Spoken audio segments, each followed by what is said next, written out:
mwenye nyumba. Unamtaka mwenye nyumba? Mimi mwenyewe pia mwenye nyumba.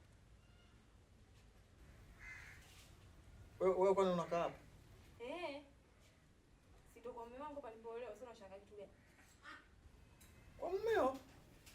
Babu, sema shida yako lokuleta. Sasa shida yangu nini wakati mimi namekwambia sikutaki wewe, mimi nataka huyo nani mganga huyu. Huyu si nyumba ya mganga hii. Nyumba ya mume wangu, sema kama una shida na mume wangu nikuitie. Ndio ni mganga lakini ni mume wangu. Kama una shida naye sema nikuitie. Kwani wewe unakaa hapa? Hapa ni kwa mume wangu. Sawa, mimi namtaka mganga. Una shida na mganga, una shida na mume wangu. Maana ni mume wangu pia ni mganga. Na hapa ni kwangu.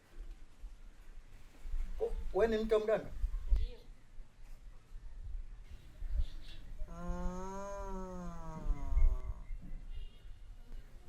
Kumbe. Mbona sikuelewi? Yaani wewe mumeo alifanya mjanja sana eh? Yaani mumeo anataka kuniharibia mimi uvulana wangu, anataka kuniharibia mimi wanaume wangu. Anataka kunitoa sildi. Si ndio eh? Mumeo anataka kunitoa mimi sildi. Mama yangu kakitunza. Mimi mwenyewe nimejitunza mpaka hivi leo unavyoniona.